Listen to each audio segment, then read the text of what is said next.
Hello I welcome you all to the 5 day life changing programme. तो आज जो हम स्टार्ट करने जा रहे हैं दैट इज डे 1 और डे 1 में हम जो आज बात करेंगे that is about how our mind works and about conquering our fears, कि किस तरह से हमें अपने फियर्स को ओवरकम करना है और किस तरह से हमारे फियर्स बनते हैं उसके बारे में हम बात करेंगे। सबसे पहले will be starting from how our mind works and before the session starts मेरे को कुछ ऐसे गाइडलाइंस देनी है जो आप इस सेशन के थ्रू अगर फॉलो करोगे तो मैक्सिमम रिजल्ट्स आपको मिलेंगे इस पर्टिकुलर सेशन से। So the basic guidelines are कि भाई एक तो कॉपी और पेन जरूर से लेकर के बैठें, जो आपको इंपॉर्टेंट पॉइंट्स लग रहे हैं ड्यूरिंग द सेशन तो वो जरूर से लिखें उनको। दूसरा एक और चीज कि जब भी इस सेशन को आप अटेंड कर रहे हो 5 दिन के सेशन को, सीरियसली सिंसियरली, भले रिकॉर्डेड सेशन है उसको सिंसियरली देखना। ऐसा मत करना कि भाई ठीक है हाँ इसको एक ही बारी में पूरा 5 दिन का देख डाला, बीच में जो मैंने टास्क दे रखे हैं, जो होमवर्क करने के लिए दे रखा है वो सब नहीं किया, तो ऐसा कुछ मत करना। उसमें उसका इफेक्ट उतना अच्छा निकल के नहीं आएगा जितना अच्छा इफेक्ट अगर आप उसको प्रॉपरली जैसे मैंने बताया उस तरह से फॉलो करोगे तो वैसे निकल के आएगा। So just remember that and बाकी एज सच और कोई रूल्स एंड रेगुलेशंस नहीं है, जस्ट जो भी मैं बोल रहा हूं उसको ध्यान से सुने और आफ्टर द सेशन उसको अच्छे से इंप्लीमेंट करें। So will be starting with day 1 और डे 1 में भी और सबसे पहले जो हम स्टार्ट करने जा रहे हैं that is about how our mind works. How our mind works में मैं हमेशा एक स्टेटमेंट देता हूं that our mind can not differentiate between if something is really happening और it is an illusion. We will have the same sensations in both the cases. वापस से बोलता हूं, ध्यान से सुनिए। Our mind cannot differentiate between if something is really happening or it is an illusion. We will have the same sensations in both the cases. इसका मतलब क्या है, इसको समझने की कोशिश करते हैं थोड़ा सा।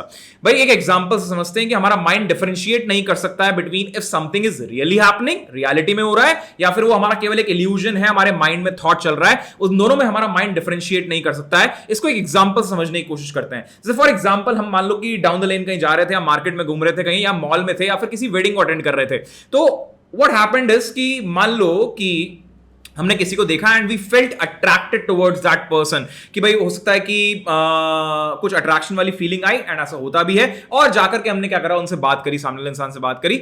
अब जब मैं बात कर रहा था तो वहां पर क्या हो रहा होगा सोच के देखना। हमारे 6 सेंसेस होते हैं। कौन कौन से 6 सेंसेस? तो हमने बोला ear, eye, nose, tongue, skin and the sixth sense. अब ये सिक्स्थ सेंस क्या है? मैं एक्चुअल में जो हमारा इंट्यूशन चल रहा होता है, जो थॉट प्रोसेस चल रहा होता है, जो एक ट्रेन ऑफ थॉट चल रहा होता है, इसको सिक्स्थ सेंस नाम देता हूं। तो हमने बोला भाई 5 सेंसेस जो आपको ऑलरेडी पता है वो, और एक सिक्स्थ सेंस जो है वो कौन सा है? That is your intuition, your thought process जो चल रहा है, that is your sixth sense. तो ये जो 6 सेंसेस हैं ये मिलकर के कुछ ना कुछ स्टिमुलस भेज रहे होते हैं हमारे माइंड में, और वो स्टिमुलस जो है बेसिकली कहीं ना कहीं हमारा माइंड प्रोसेस करके उसके हिसाब से हमें एक्शंस करने के लिए बोलता है। जैसे फॉर एग्जांपल मैं कहीं जा रहा था, मार्केट में जा रहा था, उस टाइम पर मेरे को कहीं ना कहीं या मॉल में था या वेडिंग में था, तो मेरे को एक पर्सन दिखा and I felt attracted towards that person.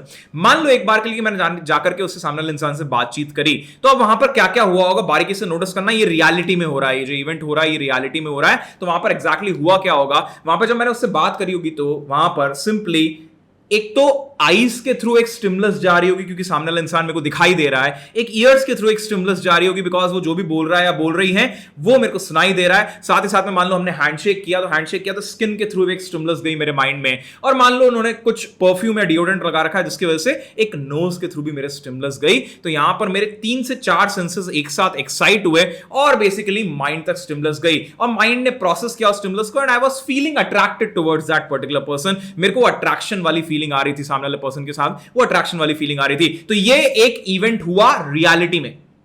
अब हमारा स्टेटमेंट वापस से मैं रिमाइंड कराता हूं आपको। मैंने स्टेटमेंट दिया था इनिशियली स्टार्ट करने में कि our mind can not differentiate between if something is really happening और it is an illusion. We will have the same sensations in both the cases. तो अभी ये रियलिटी में इवेंट हो चुका है। अब मान लो कि मैं घर पे आके आराम से बैठ गया अपनी चेयर पे, मैं अपने रूम में बैठा हूं और मैं अपने रूम में बैठ करके I am just thinking about कि अच्छा आज क्या हुआ था, कैसा आज मैं उससे मिला था, इससे मिला था, एंड अच्छा उससे मिलके तो ये बात हुई थी वगैरह वगैरह। I am just thinking about that particular person. अब मेरा क्लेम यहां पर ये है, मैं ये यहां पर ये बोलना चाह रहा हूं कि हमारा माइंड वे डिफरेंशिएट नहीं कर पाएगा कि वो रियलिटी में हो रहा है इवेंट या फिर हम केवल उसको अपने सिक्स्थ सेंस में घुमा रहे हैं। सिक्स्थ सेंस में हम जब घुमा रहे होंगे, जब उसके बारे में केवल सोच रहे होंगे, तो वापस से वही सेम सेंसेशंस, हमें वही सेम अट्रैक्शन वाली फीलिंग वापस से आ जाएगी। There will be no difference in that attraction वाली फीलिंग। अभी भी आप अट्रैक्टेड ही फील करोगे जब घर पे बैठ कर के भी उस इंसान के बारे में सोच रहे होंगे तब। कहने का मतलब क्या है, इसको थोड़ा और एग्जाम्पल से समझते हैं। जैसे फॉर एग्जाम्पल, ऐसा आपने जरूर से एक्सपीरियंस भी किया होगा, जैसे मान लो कि आप अपने क्रश के सामने गए एकदम से, आप अपने क्रश के सामने गए और आप अपने क्रश के बारे में सोच रहे हो, दोनों में सेम वही अट्रैक्शन वाली फीलिंग आती है, तो डिफरेंस किस चीज का होता है? बहुत ध्यान से सोचोगे तो डिफरेंस किस चीज का निकल के आता है? डिफरेंस इंटेंसिटी ऑफ सेंसेशंस का निकल के आता है माय फ्रेंड। कहने का मतलब क्या है, बहुत ध्यान समझो कि जब मैं एक्चुअल में उसके सामने होगा, उस इंसान के सामने होगा, तो जो इंटेंसिटी ऑफ सेंसेशंस होंगी वो काफी हाई होंगी। क्यों? क्योंकि 3 से 4 सेंसेस एक साथ एक्साइट हो रहे हैं और वो स्टिमुलस भेज रहे हैं। यहीं जब मैं अकेला बैठ करके केवल उस इंसान के बारे में सोच रहा हूं, तो वहां पर केवल और केवल मेरा सिक्स्थ सेंस जो है, जो इंट्यूशन जो है, जो ट्रेन ऑफ थॉट जो है, जो माइंड में एक थॉट चल रहा है, वो केवल एक स्टिमुलस भेज रहा है मेरे माइंड तक। तो जो इंटेंसिटी ऑफ सेंसेशन होगा वो उतना ज्यादा नहीं होगा। इंटेंसिटी ऑफ सेंसेशन कंपैरेटिवली काफी कम होगी, बट सेंसेशन सेम हो रही होगी, मुझे फीलिंग वही आ रही होगी, मुझे वही सेम अट्रैक्शन वाली फीलिंग आ रही होगी। So the thing is, our mind cannot differentiate between if something is really happening or it is an illusion. We will have the same sensations in both the cases. ये एक पहला statement हमने समझा ताकि हम ये समझ पाए कि हमारा माइंड एक्चुअल में काम कैसे करता है। सेकेंड स्टेटमेंट पे जा रहा हूं मैं। Second statement states that the sensations, these sensations are happening in the whole body and at all the times. In fact हर समय हो रही होती हैं। ये जो सेंसेशंस हैं ये पूरी बॉडी में हो रही होती है और हर समय हो रही होती हैं। ये सेंसेशंस को समझने, ये स्टेटमेंट को समझने से पहले कि अच्छा ये हर समय हो रही होती हैं और पूरी बॉडी में हो रही होती हैं, इससे पहले ये जानने की कोशिश करते हैं कि एक्चुअल में सेंसेशंस है क्या, सेंसेशंस क्या है, इसको थोड़ा सा बेसिकली समझने की कोशिश करते हैं यहां पे अपन। जैसे फॉर एग्जांपल यहां पर ये मैंने एक जो सूट पहन रखा, सूट का जो कपड़ा है, मेरे को टच फील हो रहा है अपने हाथ पर, दैट इज अ सेंसेशन। जो मैंने ब्रीदिंग एक्सरसाइज आपको करने के लिए बोली थी, ब्रीदिंग एक्सरसाइज आपने जब करके देखी होगी, तो ब्रीदिंग एक्सरसाइज में आपको कहीं ना कहीं 45 मिनट बैठे रहने में पैरों में हल्का हल्का पेन होना चालू हो गया होगा, या फिर आपके बैक में हल्का हल्का पेन चालू हुआ होगा। That pain is a sensation. Similarly for example gross से ग्रॉस सेंसेशंस भी हो सकती है। फॉर एग्जांपल आपने 1 घंटा वर्कआउट किया, 1 घंटा वर्कआउट करने के बाद आपने यहां पर आपकी स्वेट की एक ड्रॉप जो है वो रोल डाउन हो रही है और आपको फील हो रही है, that is again a sensation. आपको कहीं इचिंग हो रही है, that is again a sensation. All these are sensations. कहीं पर आपको हल्का सा नमी लग रही है, गीलापन लग रहा है, तो that is again a sensation. All these are sensations.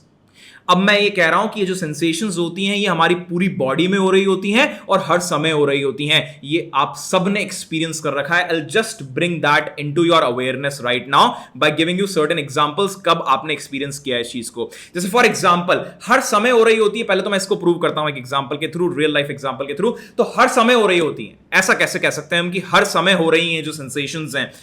Because for example जब आप सो रहे होते हो तब आपका कॉन्शियस माइंड तो सो रहा होता है, बट आपका जो सब कॉन्शियस या अनकॉन्शियस माइंड होता है वो तब भी एक्टिव होता है, and that is responsible for generating the sensations. वही रिस्पॉन्सिबल होता है इन सेंसेशंस को जनरेट करने के लिए। तो आपका सब कॉन्शियस या अनकॉन्शियस माइंड उस टाइम भी जाग रहा है। ये कैसे पता चला, कैसे इसको समझ सकते हो? जैसे फॉर एग्जाम्पल अगर मान लो रात को कोई आकर के आपके हाथ पे मॉस्किटो बैठता है, कोई मच्छर बैठता है, कोई बग बैठता है, तो आप रात को उसको झड़क देते हो इस तरह से, बट ये आपको मॉर्निंग में याद नहीं रहता है। याद क्यों नहीं रहता है? बिकॉज उस टाइम हमारा कॉन्शियस माइंड सो रहा था, सब कॉन्शियस या अनकॉन्शियस माइंड फिर भी एक्टिव था। लॉजिकली खुद ही सोच के देखो, अगर वहां पर वो मच्छर आके बैठा, उसने काटा, तो कुछ ना कुछ पेनफुल सेंसेशन हुई होगी, तभी तो बॉडी ने रिएक्शन दिया। अगर बॉडी वहां पर रिएक्शन नहीं देती, बॉडी को वहां पे सेंसेशन हो ही नहीं रही होती, तो बॉडी रिएक्ट कैसे करती? आपके माइंड ने कुछ ना कुछ तो रिएक्शन दिया ना, रिस्पॉन्स दिया, तब तो हटाया उसको। और वो चीज हमें मॉर्निंग में याद नहीं रहती है। याद क्यों नहीं रहती है? बिकॉज हमारा अनकॉन्शियस या सबकॉन्शियस माइंड वो काम कर रहा होता है, कॉन्शियस माइंड सो रहा होता है। सिमिलरली हम एक पर्टिकुलर पोस्चर में सोते हैं रात को, सुबह किसी और ही पोस्चर में उठते हैं, किसी और ही करवट उठते हैं, हमें रात को ये याद नहीं रहता कि हमने कब करवट बदली, कैसे करवट बदली, बट द थिंग इज हमारा सबकॉन्शियस माइंड वहां पर एक्टिव रहता है और वो सारी चीजें, वो सेंसेशंस वो वहां पर जनरेट कर रहा होता है। इनफैक्ट अगर रात को कर रहा है तो दिन में तो कर ही रहा है। It's just a matter of कि आपकी अटेंशन में है या नहीं है। कहने का मतलब क्या है सर? जैसे फॉर एग्जांपल कहने का मतलब ये है कि हार्ट रेट, हार्ट बीट अपनी अगर बात करें तो हार्ट बीट हमारी हमेशा प्रेजेंट है, बट हमें सच सुनाई नहीं देती या फिर ऐसे फील नहीं होती है। बट यहीं आप अगर एक बहुत ही शांत कमरे में चले जाओगे तो आपको आपकी हार्ट बीट भी सुनाई देगी, फील होगी, बिकॉज आपका अटेंशन वहां जाएगा। आपका अटेंशन वहां जाएगा तो आपको वो चीज भी फील होगी कि हाँ इट्स प्रेजेंट देयर। सिमिलरली ये सेंसेशंस भी पूरी बॉडी में प्रेजेंट हैं, हर समय प्रेजेंट है, बट हमारा ध्यान वहां पर नहीं है, बस इसलिए हमें पता नहीं चलता है कि अच्छा यहां पर है। सिमिलरली ये तो प्रूव हो गया कि भाई हाँ हर समय प्रेजेंट है, सोते वक्त प्रेजेंट है तो हर समय प्रेजेंट है, ऐसा कह सकते हैं, बस अटेंशन हमारा नहीं है वहां पे। दूसरा एक और लाइन यहां पर हम प्रूव करने की कोशिश करते हैं और एग्जांपल समझने की कोशिश करते हैं कि ये जो सेंसेशंस हो रही होती हैं ये पूरी बॉडी में हो रही होती है। इसको कैसे हम समझ सकते हैं? इट इज समथिंग लाइक, बहुत ध्यान से समझिए इसको भी, कि कब आपने कैसे एक्सपीरियंस किया इसको, किस तरह से एक्सपीरियंस किया। जैसे फॉर एग्जांपल जब हमें बहुत तेज गुस्सा आ रहा होता है, नोटिस करने की कोशिश करना नेक्स्ट टाइम अगर आपको बहुत तेज गुस्सा आए या फिर जब भी प्रीवियस आपको गुस्सा आया हो, तो एक चीज नोटिस करने की कोशिश करी होगी आपने कि जब आपको गुस्सा आ रहा होता है आपके कान गर्म हो जाते हैं, आपका फेस थोड़ा सा गर्म हो जाता है और साथ ही साथ में आपको हाथ पैर चलाने की इच्छा हो रही होती, ठोकने पीटने का मन कर रहा होता किसी को। तो थिंग इज वहां पर ये हाथ पैर चलाने की इच्छा हो रही है, पूरी बॉडी में चेंजेस आ रहे हैं ना, फिजियोलॉजिकल चेंजेस जो आ रहे हैं पूरी बॉडी में आ रहे हैं। कहीं ना कहीं अपनी ब्रेथ भी चेंज हो जाती है जब हमें गुस्सा आ रहा होता है, जब हमें लो फील हो रहा होता है, सैड फील हो रहा होता है, तो कहीं ना कहीं हमारे हाथ पैर थोड़े ठंडे पड़ जाते हैं। नर्वस फील हो रहा होता है तो हाथ पैर ठंडे पड़ जाते हैं और कहीं ना कहीं हल्का हल्का स्वेट भी आने लग जाता है हाथ पैरों में। और साथ ही साथ में अगर देखेंगे तो ऐसे सिकुड़ के बैठने की इच्छा होती है, तो पूरी बॉडी में चेंजेस आ रहे होते हैं। ऐसा तो कुछ नहीं होता है कि अच्छा गुस्सा आएगा तो केवल राइट हैंड चलाने की इच्छा होगी, ऐसा तो कुछ नहीं होगा वहां पे। तो थिंग इज पूरी बॉडी में फिजियोलॉजिकल चेंजेस आ रहे होते हैं, इनफैक्ट हमारी ब्रेथ में भी चेंजेस आ रहे होते हैं। अगर आप देखोगे तो जब यू आर फीलिंग एंग्री आपकी ब्रेथ थोड़ी सी हेवी चल रही होगी, नोटिस करने की कोशिश करना उसको next time. When you are feeling happy, you are feeling good, आपकी ब्रेथ, आपको पीसफुल फील हो रहा है तो आपकी ब्रेथ थोड़ी लाइट चलेगी, स्मूथ चलेगी breath in comparison to when you are feeling angry. तो ये फिजियोलॉजिकल चेंजेस पूरी बॉडी में आ रहे होते हैं और हर समय डिपेंडिंग अपॉन कि किस तरह से हमारा स्टेट ऑफ माइंड है उसके हिसाब से हमारे अंदर चेंजेस देखने को हमें मिलते हैं पूरी बॉडी में। तो ये पूरी बॉडी में चेंजेस आते हैं, ये कोई पार्ट ऑफ द बॉडी के साथ लिमिटेड नहीं है एक्चुअल में। तो these sensations are happening in the whole body and at all the times. तो हमने यहाँ पे दो स्टेटमेंट्स को समझा, इसको एक बार समराइज करते हैं और उसके बाद माइंड के कुछ 4 पार्ट्स जो होते हैं उनके ऊपर जाएंगे, उनके फंक्शंस को समझेंगे ताकि हम ये समझ पाए कि हमारा माइंड काम कैसे करता है। क्यों सर माइंड काम कैसे करता है, ये क्यों सीख रहे हैं सबसे पहले? अरे माइंड को कंट्रोल करना सीखना है ना। अगर माइंड को कंट्रोल करना सीखना है तो पहले ये तो समझना पड़ेगा ना कि माइंड काम कैसे करता है। जब काम कैसे करता है हमें ये पता होगा तो कहीं ना कहीं हम आगे जाकर के ये भी समझ पाएंगे कि अच्छा माइंड को कंट्रोल कैसे करना है। तो पहले ये समझते हैं, इन दोनों स्टेटमेंट्स को समराइज कर देते हैं और फिर आगे बढ़ते हैं। तो 2 स्टेटमेंट्स मैंने यहां पर क्या दिए। पहला statement that our mind cannot differentiate between if something is really happening or it is an illusion, कि दिमाग में घुमा रहे हैं, केवल अपन अपने इमेजिनेशन में घुमा रहे हैं। Our mind cannot differentiate between these two situations। हमारा माइंड सेम सेंसेशंस या सेम फीलिंग्स जनरेट कर देता है, जिसमें हमने वो अट्रैक्शन वाला एग्जांपल देखा कि डाउन द लेन में कहीं जा रहा था या मार्केट में किसी से मिला या शादी वगैरह में किसी से मिला तो वहां पर मुझे अट्रैक्शन वाली फीलिंग आई उस इंसान के साथ। वही मैं घर पे बैठकर भी सोचूंगा उसके बारे में, केवल अपने दिमाग में घुमाऊंगा, एक्चुअल में उसके साथ नहीं हूं तो भी मुझे वही सेम अट्रैक्शन वाली फीलिंग ही आएगी।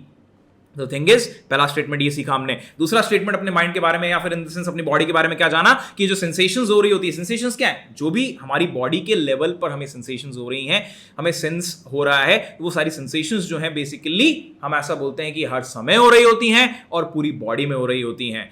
ये हमने 2 स्टेटमेंट्स अभी समझ लिए, इसको एक बार के लिए साइड में रखते हैं, इनके ऊपर वापस से आएंगे। पहले अब 4 पार्ट्स ऑफ द माइंड क्या हैं और इनके बेसिक फंक्शंस क्या हैं, इसको हम समझने जा रहे हैं। अब ये 4 पार्ट्स क्या हैं? ये वो बायोलॉजी में जो आप पढ़ते हो वो वाले पार्ट्स नहीं है, ये वो नहीं है जो आपने इन जनरल पढ़ रखा है कि माइंड के ये 4 पार्ट्स होते हैं, इस तरह से ये नहीं है। सो अगर आप स्क्रिप्चर्स वगैरह पढ़ने जाओगे तो स्क्रिप्चर्स में हमारे माइंड के 126 पार्ट्स कर रखे हैं और इनसे 126 पार्ट्स के अलग अलग फंक्शंस भी पर्टिकुलरली डिफाइंड है, बट हम उतना ज्यादा डेप्थ में अभी नहीं जा रहे हैं। एक बार के लिए फॉर सिंप्लिसिटी मैं इन चारों पार्ट ऑफ द माइंड के नाम भी एक्चुअल जो नाम है वो ना देकर के आपको ABCD, फॉर सिंप्लिसिटी हम part A, part B, part C और पार्ट D बोलेंगे इनको। तो ये जो part A, part B, part C और पार्ट डी है माइंड के, इनके फंक्शंस क्या होते हैं इसके बारे में आज हम समझने जा रहे हैं। इसको माइंड को सीखने के लिए, माइंड के बारे में समझने के लिए पहले इन माइंड के जो 4 पार्ट्स हैं इनके फंक्शंस क्या है समझने की कोशिश करते हैं। तो सिंप्लिसिटी के लिए हमने क्या नाम दे दिया है? Part A, part B, part C and part D. तो A, B, C and D. तो सबसे पहले हम बात करते हैं पार्ट ए के फंक्शन का, इसका क्या रोल होता है, ये क्या फंक्शन करता है माइंड में, क्या इसका रोल होता है। तो the thing is it's quite simple भाई, अगर कोई भी इवेंट हो रहा है हमारे आसपास तो ये जो 5 सेंसेस और जो छठा हमारा 6th सेंस है, इसके थ्रू कुछ ना कुछ स्टिमुलस जा रही होती है और जो भी स्टिमुलस जा रही है, A part of the mind is responsible for receiving that stimulus. वो एक रिसीवर की तरह काम करता है, वो रिसीव करने का काम करता है उस स्टिमुलस को, जो भी आसपास इन 5 सराउंडिंग से, इन 5 सेंसेस के थ्रू और 6th सेंस के थ्रू हमारी जो इमेजिनेशन चल रही है उसके थ्रू जो स्टिमुलस जा रही है, ये इसको रिसीव करने का काम करता है। जैसे फॉर एग्जांपल से समझ में नहीं आया, एग्जांपल से बताओ। जैसे फॉर एग्जांपल मान लो कि मैंने ये कोई गर्म ऑब्जेक्ट है, इसको मैंने टच किया, ये गर्म ऑब्जेक्ट इसको मैंने टच किया, तो अगर मैं टच करूंगा तो अपने biology 8, 9, 10th class basic biology में आपने सुना होगा, पढ़ा होगा कि हमारे ये हर एक मतलब स्किन में एंड में नर्व एंडिंग्स होती हैं, न्यूरॉन की एंडिंग्स होती हैं, नर्व सेल्स की एंडिंग्स होती हैं। वो नर्व सेल्स की एंडिंग्स जो होती हैं बेसिकली यहां पर क्या करेंगी, वो ट्रांसपोर्ट करेंगी स्टिमुलस को मेरे माइंड तक, और मुझे एकदम से एक रिफ्लेक्स एक्शन होगा कि अच्छा गर्म ऑब्जेक्ट को छुआ, एकदम से हाथ हटेगा मेरा वहां पे, मेरा माइंड प्रोसेस करेगा और वो एक रिएक्शन देगा, एक रिस्पॉन्स देगा कि अच्छा हाथ हटाना है क्योंकि गर्म है वो चीज। तो बेसिकली ये जो नर्व एंडिंग्स हैं ये हमारे हाथों में भी हैं, हमारे आंखों के पीछे ऑप्टिक नर्व्स होती हैं, ये बेसिक 10th क्लास में आपने पढ़ा होगा। वैसे आपने देखा होगा कि कानों में भी नर्व्स होती हैं, नर्व एंडिंग्स होती हैं जो बेसिकली हमारे माइंड तक जा रही होती हैं। इस तरह से हमारे पूरी बॉडी में नर्व्स हैं, नर्व्स पहले भी न्यूरल एक नेटवर्क है जो पूरे हमारे माइंड तक कनेक्टेड है। और बेसिकली हम ऐसा बोल सकते हैं कि यहां से इन पांचों सेंसेस के थ्रू और साथ ही साथ में जो माइंड में इमेजिनेशन हम चल रही है उसके थ्रू भी बेसिकली यहां पर स्टिमुलस जा रही होती है। इस स्टिमुलस को रिसीव करने का काम कौन करता है, तो इसको रिसीव करने का काम हमारा माइंड का ए पार्ट करता है, that is it is the receiving end. तो ए पार्ट का फंक्शन क्या हो गया, to receive the stimulus. Next B part पे चलते हैं। अब बी पार्ट का क्या फंक्शन है, तो B part is responsible for analysing this stimulus. इसको एनालाइज करने का काम करता है B part of the mind. Analyse करने का मतलब क्या है सर, कहने का मतलब क्या है, क्या बोलना चाह रहे हो? एग्जांपल से समझते, रियल लाइफ एग्जांपल समझते हैं, बहुत अच्छे से क्लियर होएगा। जैसे फॉर एग्जांपल मान लो मेरे सामने कोई बंदा बैठा हुआ है and the person is saying something abusive to me. अब होगा क्या वहां पे, बहुत ध्यान समझना उस चीज को, होगा क्या कि जैसे ही सामने वाला कुछ अब्यूजिव बोलता है मेरे को, तो मेरे दो पार्ट वहां पे, दो सेंसेस मेरे एक्साइट हो जाएंगे। किस तरह से, एक तो आंखों के थ्रू एक स्टिमुलस जा रही होगी, क्योंकि सामने कोई बोल रहा है ना, तो सामने से मैं देख रहा हूं तो आंखों के थ्रू एक स्टिमुलस जा रही होगी। सिमिलरली वो जो बोल रहा है एक तो ईयर्स के थ्रू एक स्टिमुलस जाएगी मेरे माइंड तक, तो एक आंखों के थ्रू, आईज के थ्रू स्टिमुलस जाएगी, एक ईयर्स के थ्रू स्टिमुलस जाएगी। अब ये दोनों स्टिमुलस रिसीव कौन करेगा, A part of the mind receive करेगा। A part of the mind is the receiving end because.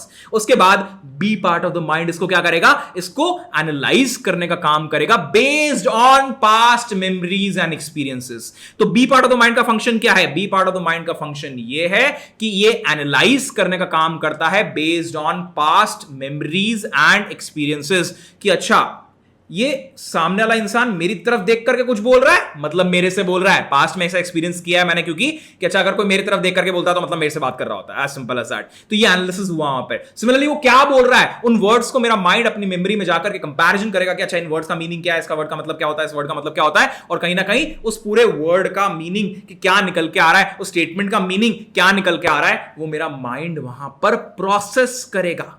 तो कौन प्रोसेस कर रहा है, कौन सा part of the mind process कर रहा है, yes B part of the mind is the processing.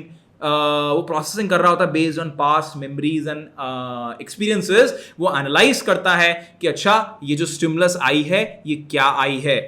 तो ए पार्ट ने क्या किया, स्टिमुलस को रिसीव किया। बी पार्ट ने क्या किया, उस स्टिमुलस को एनालाइज करने का काम किया कि अच्छा जो भी स्टिमुलस आई है वो क्या आई है। Then comes the C part of the mind. अब ये C part of the mind का फंक्शन क्या होता है, the C part of the mind is responsible for generating the sensations in the whole body. ये सेंसेशंस जनरेट करने का काम करता है पूरी बॉडी में बेस्ड ऑन क्या एनालिसिस बी पार्ट ने किया है। B for Bombay, B part ने क्या एनालिसिस किया है, उसके बेसिस पे यहां पर C part of the mind is responsible for generating the sensations in the whole body. ये वही सेंसेशंस हैं जो इसके पहले अपन ने दो स्टेटमेंट्स में सेंसेशंस की बात करी थी कि अच्छा our mind can not differentiate between if something is really happening और it is an illusion, we will have the same sensations. ये सेंसेशंस वही सेंसेशंस हमारी बॉडी में, ये सेंसेशंस जो हो रही होती हैं हर समय हो रही होती हैं, और साथ ही साथ में हर समय के साथ साथ पूरी बॉडी में हो रही होती हैं। वो जो हमने सेंसेशंस के बारे में बात करी थी ये वही सेंसेशंस हैं।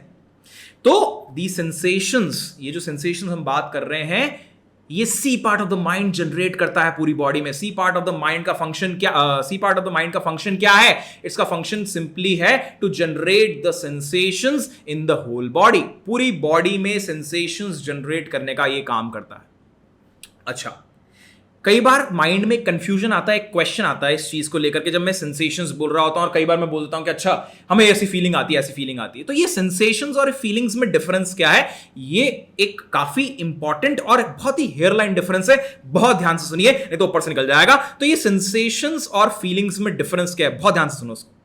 अच्छा, सेंसेशंस क्या होती है और फीलिंग्स क्या होती है? अगर बात करूं मैं बॉडी के लेवल पे, तो बॉडी के लेवल पर हमें सेंसेशंस ही हो रही होती हैं, हमें फीलिंग्स नहीं होती। तो बॉडी के लेवल पे हमें सेंसेशंस होती हैं। अब ये फीलिंग्स क्या है सर? फिर बॉडी के लेवल पे अगर सेंसेशंस होती हैं, अगर देखें तो रॉ से रॉ जो भी बॉडी के लेवल पे हो रही है वो सेंसेशंस है। जैसे फॉर एग्जांपल अगर मुझे गुस्सा आ रहा है तो मेरा फेस हल्का सा गर्म हो जा रहा है, मेरे कान गर्म हो जा रहे हैं, मेरे को हाथ पैर चलाने की इच्छा हो रही है, तो ये सेंसेशंस हैं। कहीं ना कहीं अगर मेरे को नर्वस फील हो रहा है, सैड फील हो रहा है, तो मेरा बॉडी ठंडा पड़ रहा है, दैट इज सेंसेशंस। ये बॉडी के लेवल पे हो रहा है सेंसेशंस। आपको कहीं ना कहीं हेवीनेस फील हो रही है, आपको यहां पे चेस्ट में हेवीनेस फील हो रही है, आपको माइंड में पेन फील हो रहा है, माइंड में हेवीनेस फील हो रही है, दीज ऑल आर सेंसेशंस। आपको माइंड में पीसफुल फील हो रहा है, दैट इज अ सेंसेशन। ये बॉडी के लेवल पे होती हैं सारी चीजें। तो सर फीलिंग क्या है? फीलिंग जब हम कुछ ग्रुप ऑफ सेंसेशंस जब हमें फील हो रही होती हैं और हम उस पर टैग लगा देते हैं। ये टैग लगाने का काम हम खुद करते हैं। जब हम उस पर टैग लगा देते हैं तो दैट बिकम्स अ फीलिंग। वापस से बोल रहा हूं, बहुत ध्यान से सुनो। सेंसेशंस बॉडी के लेवल पे होती हैं। जब आपने एक सेट ऑफ सेंसेशंस पे टैग लगा दिया तो दैट बिकम्स अ फीलिंग। कहने का मतलब क्या है कि अच्छा, जब मुझे ये ऐसा गरमाहट गरमाहट से फील होती है और मुझे ऐसे हाथ पैर चलाने की इच्छा होती है तो आई कॉल इट एंगर। तो ये एंगर बन गया फीलिंग। सेंसेशंस जो थी, कुछ सेट ऑफ सेंसेशंस फील हुई और आपने बोल दिया कि आई एम फीलिंग एंग्री। आपको हार्ट एकदम एकदम ऐसे लाइट सा लगता है, आपको माइंड एकदम लाइट सा लगता है, पीसफुल सा लगता है, and you are feeling happy and all this things. तो आपने इन सेट ऑफ सेंसेशंस पे टैग लगा दिया कि अच्छा दिस इज हैप्पीनेस। आपने कुछ सेट ऑफ सेंसेशंस पे टैग लगा रखा है, दिस इज प्लेजर। आपने कुछ सेट ऑफ सेंसेशंस पे टैग लगा रखा है, this is sadness, this is nervousness. तो ये सेट ऑफ सेंसेशंस होती हैं जिन पे हम अगर टैग लगाते थे तो दैट बिकम्स अ फीलिंग। बहुत ध्यान सुनना, थोड़ा सा डीप में लेकर के जा रहा हूं, थोड़ा साथ में रहोगे तो समझ में आएगी वो चीज को क्या बोलना चाह रहा हूं। थोड़ा सा डीप में चलते हैं, एक बार मजा आएगा। थोड़ा सा डीप में चलते हैं, बहुत ध्यान सुने उस चीज को। तो क्या होता है कि ये जो टैग लगाने का काम करते हैं ये हम खुद करते हैं, और जैसे जैसे हमारी जिस तरह से अपब्रिंगिंग हो रही होती है वैसे वैसे सोसाइटी जिस तरह से हमें शेप कर रही होती है, हम जिस तरह से इनपुट ले रहे होते हैं उसके हिसाब से बेसिकली ड्यूरिंग द अपब्रिंगिंग हम ये टैग लगा रहे होते हैं। एक बच्चे की बात अगर करें तो ये बच्चा जब जन्म लेता है, या फिर इन द सेंस अभी 2-3 साल का बच्चा है, 4-5 साल का बच्चा है फॉर एग्जाम्पल, 4-5 साल के बच्चे ने ये टैगिंग का काम अभी तक नहीं किया होता। तो इसको बहुत ध्यान से समझने की अगर कोशिश करोगे तो एक बहुत अच्छी सी चीज यहां पर निकल के आएगी और समझ में आएगी कि जो बच्चा है उसने अभी तक टैग लगाने का काम नहीं किया है।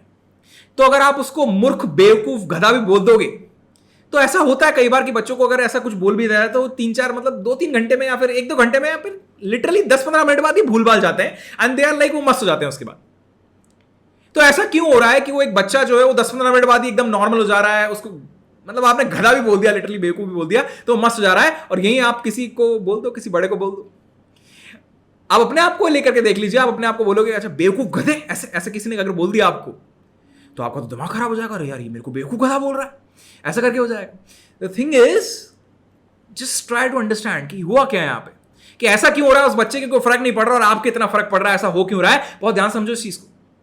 क्या उसको सेंसेशंस नहीं हो रही? जब उसको ये स्टिमुलस रिसीव हुई होगी, ए पार्ट ने रिसीव करी होगी, बी पार्ट ने एनालाइज करी होगी, गधा बेवकूफ बोला आपने उसको, तो क्या उसको सेंसेशंस नहीं हुई होंगी? अरे उसको भी सेंसेशंस हुई।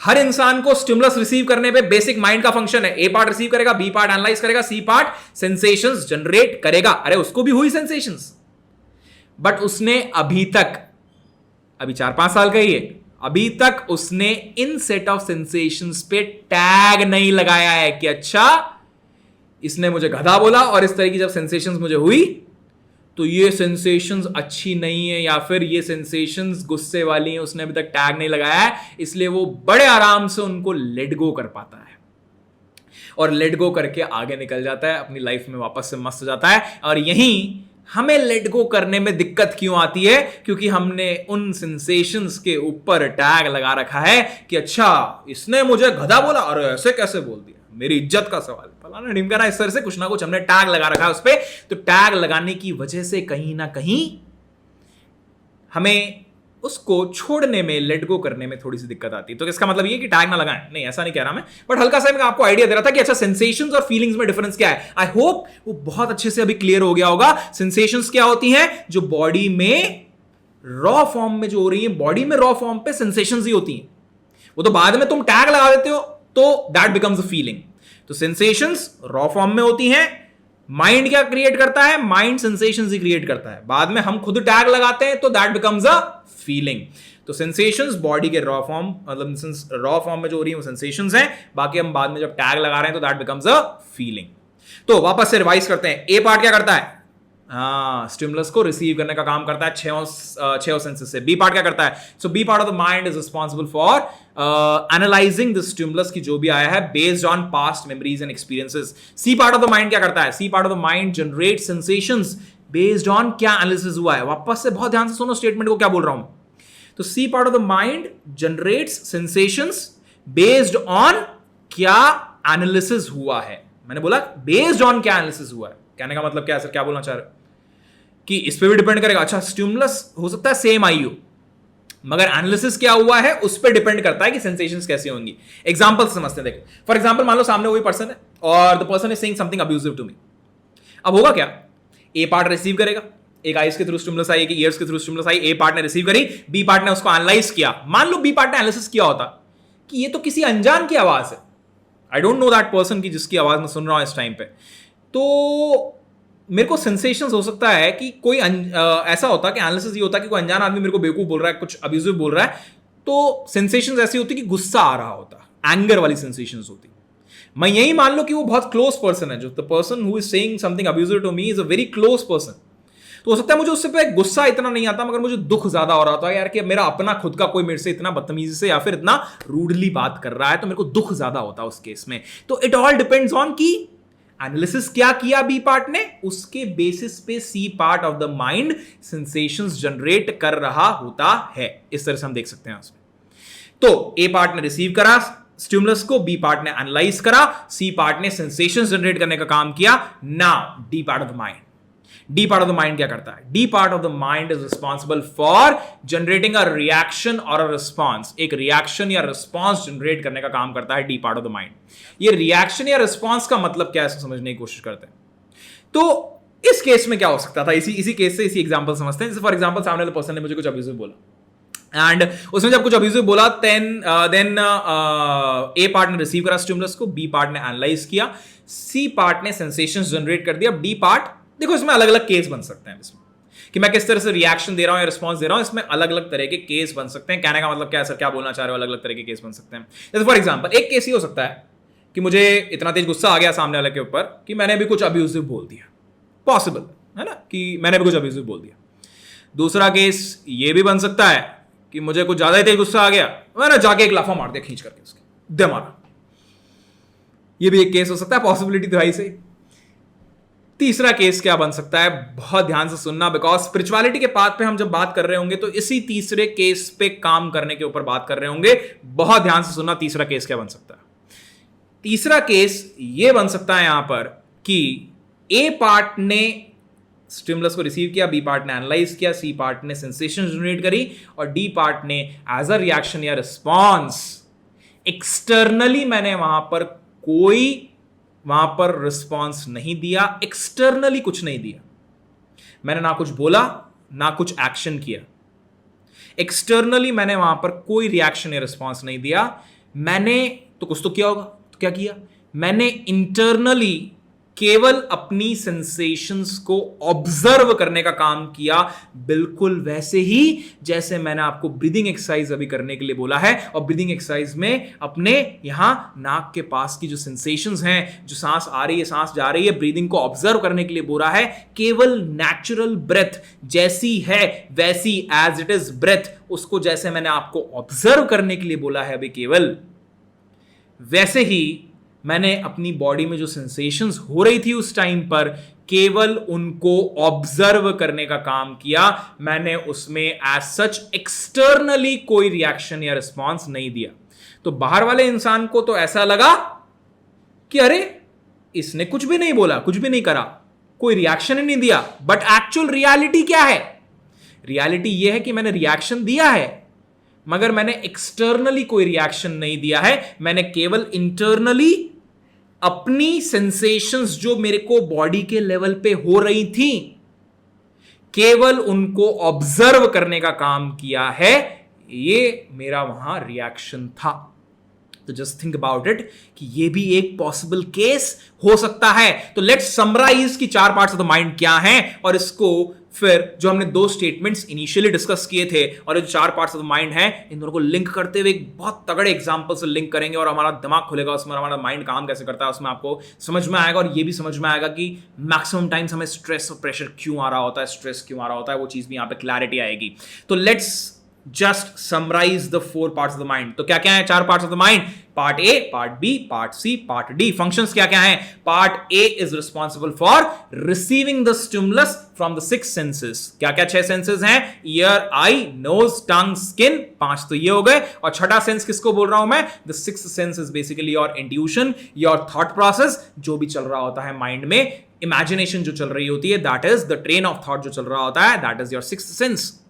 ये छह सेंसेस के थ्रू जो भी स्टिमुलस आएगी, ए पार्ट रिसीव करेगा, बी पार्ट एनालाइज करेगा based on past memories and experiences, C part क्या करेगा? सेंसेशंस जनरेट करने का काम करेगा, पूरी बॉडी में सेंसेशंस जनरेट करने का काम करेगा सी पार्ट के बाद। डी पार्ट क्या करेगा? So D part is responsible for generating a reaction और अ रिस्पॉन्स। आप चाहो तो इसको लिखते हुए भी चल सकते हो, मैंने इनिशियली सजेस्ट कर भी दिया था कि कॉपी पेन लेकर के बैठना, जब भी बैठो इस चीज को अटेंड कर रहे हो, जब भी इस पर्टिकुलर सेशन को अटेंड कर रहे हो, कॉपी पेन लेकर के बैठो, ये लिखते हुए चलो कुछ इंपॉर्टेंट बेसिक पॉइंट्स जो हैं। तो हमने समझा कि भाई माइंड के चार पार्ट्स क्या हैं। वो दो स्टेटमेंट्स उसके पहले क्या डिस्कस कर रहे थे अपन ने, that our mind can not differentiate between if something is really happening और it is an illusion, we will have the same sensations in the both cases. Similarly हमने दूसरा एक और स्टेटमेंट ये भी देखा था कि जो सेंसेशंस हो रही होती हैं हर समय हो रही होती हैं और पूरी बॉडी में हो रही होती हैं। अब इन दोनों चीजों को मैं एक साथ लिंक करने जा रहा हूं, एक रियल लाइफ एग्जांपल से लिंक करने जा रहा हूं, इसमें आपका दिमाग खुलेगा और बहुत सारी चीजें आपको समझ में आएंगी। बहुत ध्यान से सुनना। तो किस तरह से हमारा माइंड काम कर रहा होता है, चीज हमने समझी। एक एग्जांपल लेते हैं हम इसमें रियल लाइफ। मान लो कि 2 महीने पहले आपकी लाइफ में कुछ हुआ, 2 महीने पहले आपकी लाइफ में कुछ ऐसा इवेंट हुआ जिसमें आपको सैड फील हो रहा था, सॉरो फील हो रहा था, आपको दुख दर्द कष्ट जीवन में इस तरह का कुछ आया, कोई फेलियर आ गया, कोई पर्सनल लॉस आ गया। होता है इस तरह से लाइफ में, इस तरह की चीजें आती हैं। कोई पर्सनल लॉस हो गया, कोई फेलियर हो गया, आपके किसी बहुत क्लोज पर्सन ने आपको हर्ट कर दिया, किसी ना किसी तरह से हर्ट कर दिया, कुछ ऐसा बोल करके हर्ट कर दिया, कुछ हो गया उस टाइम पर। आज से 2 महीने पहले कुछ इवेंट हुआ, वो एक्चुअल रियलिटी में हो रहा था। अगर रियलिटी में हो रहा था तो जैसे मैं मार्केट वाला एग्जांपल दिया था आपको कि वहां मार्केट में जाके किसी से मिला तो 3-4 सेंसेस एक साथ एक्साइट हुए, तो यहां पर भी 3-4 सेंसेस एक साथ एक्साइट हुए होंगे। अब अगर 3-4 सेंसेस एक साथ एक्साइट हुए हैं तो बेसिकली भाई वो चारों सेंसेस के थ्रू ए पार्ट रिसीव करेगा स्टिमुलस को, बी पार्ट एनालाइज करेगा और सी पार्ट वही कि दुख दर्द कष्ट वाले सेंसेशंस को जनरेट कर देगा पूरी बॉडी में। और आपने मान लो कि उस टाइम पे कोई रिएक्शन रिस्पॉन्स दिया होगा, 2 महीने पहले जो इवेंट हुआ वो रियलिटी में हुआ। मुझे अभी एक बार के लिए रिएक्शन रिस्पॉन्स इतना मतलब नहीं, तो उसको साइड में उठा के रखते हैं एक बार के लिए। मेरे को अभी मेन फोकस जो है मेरा वो सी पार्ट जो सेंसेशन जनरेट कर रहा है उसके ऊपर। तो सी पार्ट ने कुछ ना कुछ सेंसेशन जनरेट कर दी, वो दुख दर्द कष्ट वाली सेंसेशंस, वहां पे 3-4 सेंसेस एक साथ एक्साइट हो रहे थे और उसकी वजह से मुझे वो सेंसेशंस हो रही थी। वो 2 महीने पहले इवेंट होकर के खत्म हो गया, वो रियलिटी में हुआ, खत्म हो गया वहां पे। Now you are good. आज आप आराम से 2 महीने बाद बैठे हुए हो घर पे, और घर पे बैठे बैठे क्या हुआ कि मान लो आपने कोई ऐसी मूवी देख ली, मूवी का कोई ऐसा सीन देख लिया, मान लो आपने 2 लोगों को बातें करता हुआ सुन लिया उस चीज से रिलेटेड जो पहले हुई थी। हो सकता है कि आपने कोई बुक पढ़ ली उस तरह से, या फिर हो सकता है कि आपने कोई मूवी का सीन देख लिया, या कोई ऐसा गाना सुन लिया जिसकी वजह से आपको सडनली वही चीज याद आ गई जो उस टाइम पे हुई थी, या फिर उसी इंसान को देख लिया और उस इंसान ने वापस से कोई वैसी हरकत करी और एकदम से आपको वही रिमाइंडर आ गया, यार इसने तो 2 महीने पहले भी यही किया था मेरे साथ। होता है ऐसा। Psychologically we call them triggers, कि वो एक ट्रिगर पॉइंट आया जिसने वापस से आपको उस पास्ट मेमोरी पर लेकर के चला गया। वो ट्रिगर पॉइंट साइकोलॉजिकली जो ट्रिगर आया, इसने क्या किया, आपको एकदम से उस मेमोरी पे लेकर के चला गया जो 2 महीने पहले आपके साथ हुआ था, और आपने क्या किया उस चीज को, आपने वापस से अनकॉन्शियसली उस चीज को अनअवेयर रहते हुए माइंड में वापस से घुमा दिया। कि अच्छा यार 2 महीने पहले भी तो ये हुआ था, इसने ये बोला था, उसने करा था वगैरह वगैरह। पूरा दिमाग में आपने वही सेम जो पूरा वहां पर पूरा कांड जो हुआ था वो आपने दिमाग में अपने वापस से घुमा दिया। आपने जैसे अपने दिमाग में घुमाया तो कहां घुमाया? सिक्स्थ सेंस में घुमाया। सिक्स्थ सेंस क्या करेगा? सिक्स्थ सेंस स्टिमुलस भेजेगा। किसको भेजेगा? A part of the mind को भेजेगा। A part of the mind stimulus को रिसीव करेगा, B part of the mind analyse करेगा, और B part of the mind बोलेगा अरे अरे अरे ये तो वही वाली स्टिमुलस है जो पहले हुई थी, दुख दर्द कष्ट। तो C part of the mind basically वही सेम सेंसेशंस जनरेट कर देगा, वही दुख दर्द कष्ट वाले सेम सेंसेशंस पूरी बॉडी में जनरेट कर देगा, because our mind cannot differentiate between if something is really happening or it is an illusion. We will have the same sensations in both the cases. हमारा माइंड ये differentiate नहीं कर सकता है कि वो रियलिटी है या सिर्फ एक इल्यूजन है जो मेरे दिमाग में चल रहा है, इमेजिनेशन है जो मेरे दिमाग में चल रही है। मेरा माइंड वही दुख दर्द कष्ट वाले सेम सेंसेशंस वापस से जनरेट कर देगा। तो क्या हुआ यहां पर? मैं तो केवल एक ट्रिगर आया था मेरे को, तो मैं तो केवल गाना सुना था, और व्हाट हैपेंड वाज कि मेरे दिमाग में वापस से वही सारी पुरानी बातें, वही सारी पुरानी चीजें आकर के वापस से घूमने लग गई, और मुझे वही दुख दर्द वाले सेंसेशंस जो उस टाइम पे हुए थे वो वापस होने लग गए। क्या अभी रियलिटी में भी वही दुख दर्द है मेरे को? अभी ऐसा कुछ हो भी नहीं रहा आसपास, but because I am not aware कि हाउ माई माइंड वर्क्स, उसकी वजह से मेरे को वो अवेयरनेस नहीं होने की वजह से मेरे माइंड ने मुझे वहां पर वापस से वही दूसरा सेंसेशन ले आया, एंड आई बिकम स्ट्रेस्ड, या मेरे को थोड़ा एंशियसनेस आ गई, स्ट्रेस्ड हो गया, मेरा दिमाग खराब हो गया, पीस ऑफ माइंड चला गया। वो क्यों गया? बिकॉज मैं अवेयर नहीं था कि मेरा माइंड कैसे काम कर रहा है। और हमारा माइंड ये डिफरेंशिएट नहीं करता है कि वो रियलिटी में हुआ था इवेंट, रियलिटी में जब तक हो रहा है कोई दिक्कत नहीं है। And that is why it is said my friend कि 95% ऑफ द टाइम्स हमारी जो प्रॉब्लम होती है या हमारा जो स्ट्रेस होता है, that is because of our own imagination.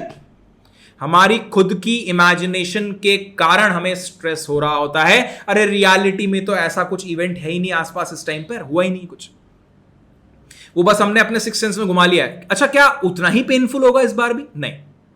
I agree to that कि हां उतना पेनफुल आपको शायद नहीं लगेगा। क्यों नहीं लगेगा? ये चीज भी मैंने बताई थी, याद करो, कि अपने क्रश से एक्चुअल में मिल रहे हो रियलिटी में, और केवल दिमाग में घुमा रहे हो। तो किसमें इंटेंसिटी ऑफ सेंसेशन ज्यादा होती है? जब एक्चुअल में मिल रहे होते तो धक धक बढ़ जाती है, तो इंटेंसिटी ऑफ सेंसेशन ज्यादा हो रही होती है इन कंपैरिजन टू कि अगर मैं केवल उस इंसान के बारे में सोच रहा हूं। तो द थिंग इज, यहां पर भी क्या होगा कि एक्चुअल में जब वो रियलिटी में सेंसेशंस हुई होंगी तब तो बहुत इंटेंस लेवल पे दुख दर्द आया होगा, क्योंकि 3 से 4 सेंसेस एक साथ स्टिमुलस भेज रहे थे। यहां पर केवल एक सिक्स्थ सेंस है जो स्टिमुलस भेज रहा है, मगर माय फ्रेंड दुख दर्द तो होगा। तो यहां पर ये हमें बहुत इंपॉर्टेंट है समझना कि हमारा माइंड काम कैसे करता है। कि अच्छा, अगर अवेयर नहीं रहेंगे तो ये एक लूप में फंस जाएंगे।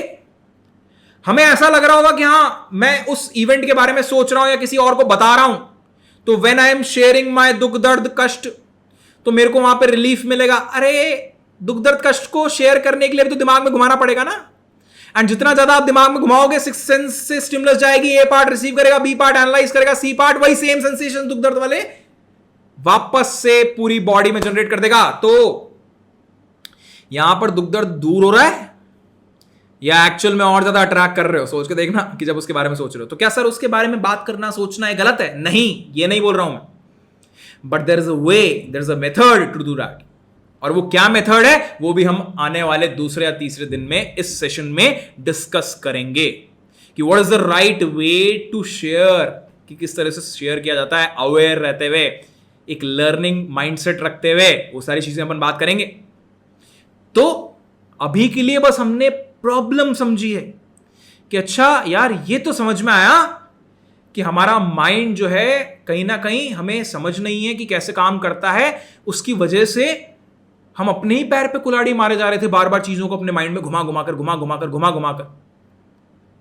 तो अब कॉन्शियसली हमें उस काम को नहीं करना है कि अगर वो चीज घूमे तो एक बार के लिए रुको, take a pause and ask yourself a question कि क्या वो चीज बात घुमाने पर मुझे कोई फायदा हो रहा है इस टाइम पे? नहीं हो रहा है, देन स्टॉप। और करना क्या है वो अपन आगे अभी डिस्कस करेंगे थोड़ा टाइम में। चलिए, तो this is how your mind works. Mind कैसे काम कर रहा होता है? ये 4 पार्ट्स के थ्रू काम कर रहा होता है। समरी हो गई अपने पास यहाँ की, और इसको हम इस तरह समझ भी सकते हैं इस एग्जाम्पल के थ्रू। अब नाउ लेट्स मूव फॉरवर्ड, थोड़ा सा आगे बढ़ते हैं। और यहां पर ये जो मैंने ब्रीदिंग एक्सरसाइज आपको करने के लिए बोली है, ये ब्रीदिंग एक्सरसाइज क्यों बोली है इसके बारे में थोड़ा सा समझते हैं यहां पर कि ये ब्रीदिंग एक्सरसाइज मैंने आपको करने के लिए क्यों बोली है, इसका वाय क्या है कि अच्छा इसी तरह से क्यों करनी है, कि अपनी नेचुरल ब्रेथ को ही क्यों देखना है, इसके साथ और कोई चीज को जोड़ क्यों नहीं देना है, किसी वर्ड को क्यों नहीं जोड़ देना है, कोई गाइडेड मेडिटेशन आपको मैंने क्यों नहीं दिया है। अगर आप वो जो मैंने ऑडियो भी अटैच करी है उसको भी बहुत बारीकी से देखोगे या सुनोगे, मतलब इन द सेंस जो गोयनका जी की जो ऑडियो भी मैंने अटैच की है उसमें वो बीच में चुप हो जाते हैं, एकदम बीच में कुछ नहीं बोल रहे होते हैं। वहां पर ऐसा कुछ नहीं हो रहा होता है कि बीच में आपके कोई म्यूजिक चल रहा है या ऐसा कुछ है, या कोई वर्ड बार बार दोहराया जा रहा है, ऐसा वहां पर कुछ भी नहीं है। और ये ब्रेथ ही क्यों देखनी है? अरे तो माइंड तो आप तो सर माइंड कंट्रोल करने की बात कर रहे थे ना, इमोशंस को कंट्रोल करने की बात कर रहे थे ना, तो ये ब्रेथ को क्यों देखने के लिए बोल रहे हो? तो इसका लॉजिक क्या है, इसको मैं एक सिंपल से यहां पर एक्टिविटी के थ्रू आपको प्रूव करने की कोशिश करता हूं, और आपको समझ में आएगा। ये एक्टिविटी को आपको साथ साथ में मेरे करना पड़ेगा, एंड आपको उससे रियल अभी इसी समय अवेयरनेस में आएगा आपके कि ये कितनी इंपॉर्टेंट है और ब्रेथ को ही क्यों देख रहे हैं। तो let's get started with the activity. तो एक्टिविटी में आपको सिंपली करना क्या है, अगर आप कंफर्टेबल हो तो किसी ऐसी जगह पे आ जाना जहां पर आराम से खुल करके हंस पाओ, कुल मिला करके वहां पे आसपास कोई आपके ना हो, कॉन्शियसली करने की कोशिश करना है इस चीज को। तो चलिए, क्या करना है एक्टिविटी में? कुछ नहीं, जोर जोर से हंसना है जी, हंसिए। अरे हंसी है, हंसने में टैक्स लगता है, चलो हंसो। कुछ लोग तो अभी भी सोमड़ा सोम बना के बैठे होंगे पक्का से, अरे हंस लो भैया हंस लो। अब हंसते हंसते कुछ नेगेटिव सोचने की कोशिश करो, हंसते हंसते हंसते हंसते कुछ नेगेटिव सोचो, कुछ इरिटेटिंग इंसान के बारे में सोचो हंसते हंसते।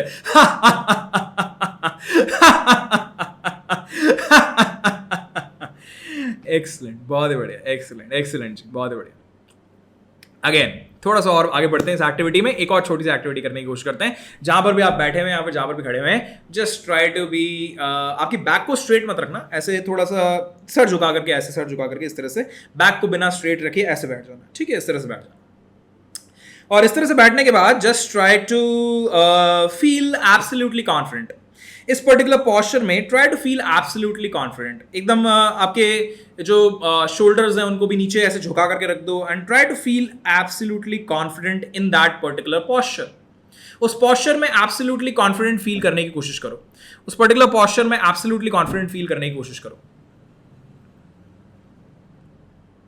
एक्सलेंट, बहुत ही बढ़िया। अब जस्ट अपनी ही जगह पे खड़े हो जाओ, और अपनी ही जगह पे खड़े होने के बाद सिंपली एक सुपरमैन पोज बना लो। सुपरमैन पोज बनाने के बाद जस्ट आपका जो फेस है वो 45 डिग्रीज के एंगल पर ऊपर देखना चाहिए, और आपकी बैक एकदम स्ट्रेट रहनी चाहिए, हाथ जो रहेंगे वो आपके वेस्ट पे रहेंगे।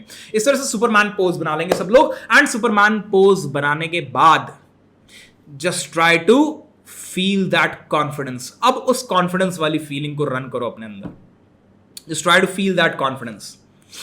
उस कॉन्फिडेंस वाली फीलिंग को रन करो अपने अंदर कि हाँ ठीक है, from the top of your head to the tip of your toe you are feeling confident in that Superman pose. एकदम बैक स्ट्रेट रहनी चाहिए, स्टिफ रहनी चाहिए, 45 डिग्रीज के एंगल पे फेस ऊपर देखना चाहिए, and try to feel absolutely confident. Excellent, बहुत ही बढ़िया। चलिए बैठ जाइए आराम से अपनी जगह पे वापस से, एंड एक और चीज आप आराम से घर पे करके देख सकते हो। क्या करके देख सकते हो कि just try to put your tongue on the base of your mouth. कहने का मतलब क्या है कि अपनी जीभ को ऐसे, मैं बोल नहीं पाऊंगा ऑब्वियस चीज में बोल नहीं पाऊंगा, करते जीभ को अपने एकदम बेस ऑफ द माउथ पे टिका दो, एकदम टिका दो बेस ऑफ द माउथ पे, कोई भी मूव नहीं करनी चाहिए, मूवमेंट उसमें नहीं होना चाहिए बिल्कुल भी, बेस ऑफ द माउथ पे टिका दो।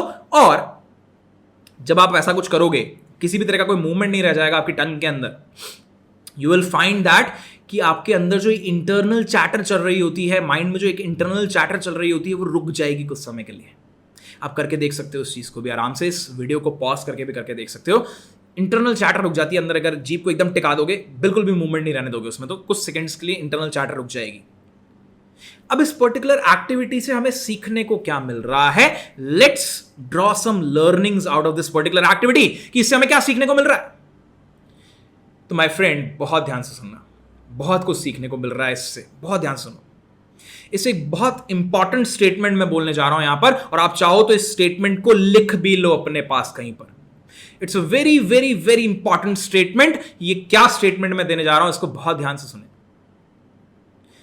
बहुत ध्यान से अगर देखोगे तो जब हम हंस रहे थे तो आपने एक चीज ऑब्जर्व करी होगी कि जब आप हंस रहे थे तो हंसते हुए नेगेटिव सोचना आपको थोड़ा सा कठिन लगा होगा, मुश्किल लगा होगा, या किसी इरिटेटिंग इंसान के बारे में सोचना कठिन लगा होगा, मुश्किल लगा होगा, पक्का से लगा होगा। सिमिलरली आप जब इस पोर्शन में थे, इस पर्टिकुलर ऐसे ऐसे इस तरह से नीचे झुकाकर, गर्दन झुका करके बैठे हुए थे, इन कंपैरिजन टू जब आप सुपरमैन पोज में थे, तो सुपरमैन पोज में आपको कॉन्फिडेंट फील करना इजी लगा होगा, आसान लगा होगा, इन कंपैरिजन टू जब you were in that particular ऐसे झुके हुए गर्दन वाली पोस्चर। सिमिलरली जब अपनी टंग को मैं बेस ऑफ द माउथ पे बिठाता हूं, रोक देता हूं कंप्लीटली, तो जो इंटरनल चैटर चल रही होती है वो रुक जाती है, वो बंद हो जाती है। इंटरनल चैटर ही बंद हो जाती है जो माइंड में चल रही है। तो हो क्या रहा है यहां पे, बारीकी से नोटिस करोगे तो यहां पर ये हो रहा है कि जब मैं फिजियोलॉजिकली अपनी बॉडी के लेवल पे कोई चेंजेस लेकर के आ रहा हूं, तो कहीं ना कहीं मेरा माइंड भी उसकी वजह से इंपैक्ट आ रहा है, माइंड पे भी डायरेक्ट इंपैक्ट आ रहा है। बिकॉज कॉन्फिडेंस, नेगेटिव सोचना, all these are state of mind.